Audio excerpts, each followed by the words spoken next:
صدقہ ہر پریشانی اور غم اور تکلیف اور بیماری آنے سے پہلے دیا جائے تاکہ اللہ تعالیٰ کی طرف سے وہ بیماری، وہ پریشانی، وہ غم، وہ تکلیف کو روک دیا جائے۔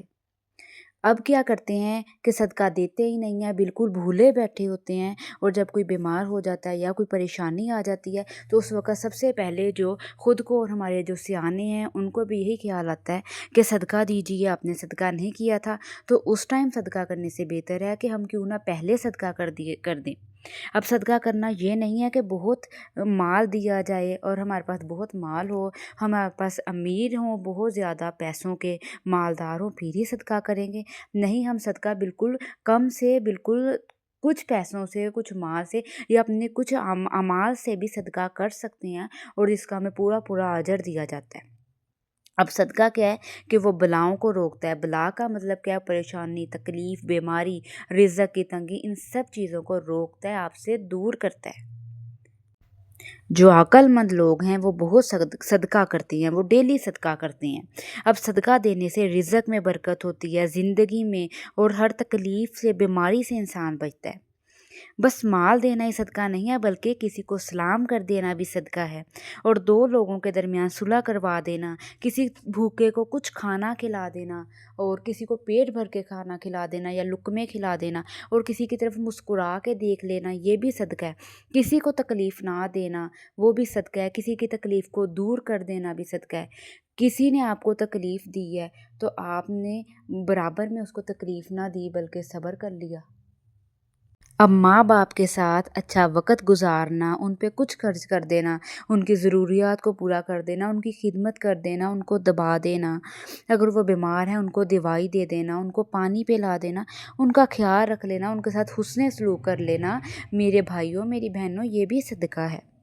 اب اپنی بیوی کو کھانا کھلا دینا اپنے ہاتھ سے، یا اس پہ اپنے بیوی بچوں پہ خرچ کرنا، تو یہ بھی صدقہ ہے۔ لیکن ان کے ساتھ میں آپ کو 3 صدقوں کے بارے میں بتاتی ہوں کہ جو بہت بہتر ہے، ٹھیک ہے؟ اب حدیث میں آتا ہے کہ تمہاری ہر صبح کو تم میں سے تمہارے ہر ایک جوڑ پر صدقہ ہے، تو جب تم سبحان اللہ کہہ دیتے ہو تو وہ بھی صدقہ ہے، الحمدللہ کہہ دیتے ہو وہ بھی صدقہ ہے، اللہ اکبر کہہ دیتے ہو وہ بھی صدقہ ہے، اور لا الہ الا اللہ کہہ دیتے ہو تو وہ بھی صدقہ ہے۔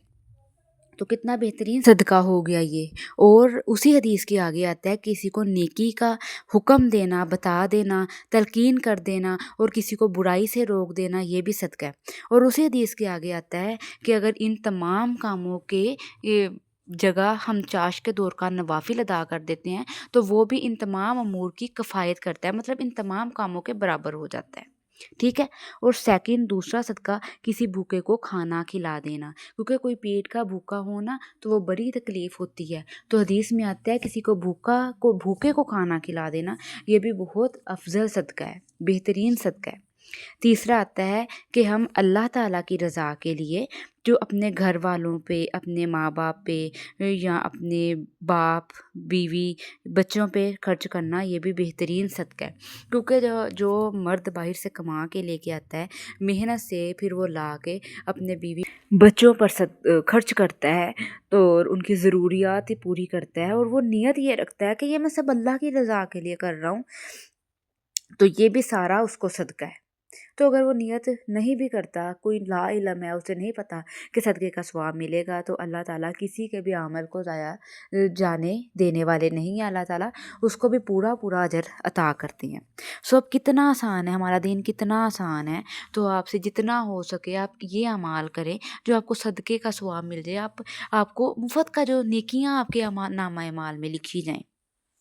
ان باتوں پہ ضرور عمل کیجئے گا اور بتائیے گا کہ آپ نے اب ان پہ کمنٹ میں کن کن چیزوں پہ عمل کیا، اور اپنی بہت سی دعاؤں میں یاد رکھا کریں اپنی بہن کو بھی، اور چینل کو سبسکرائب کرنا نہیں بھولیے گا،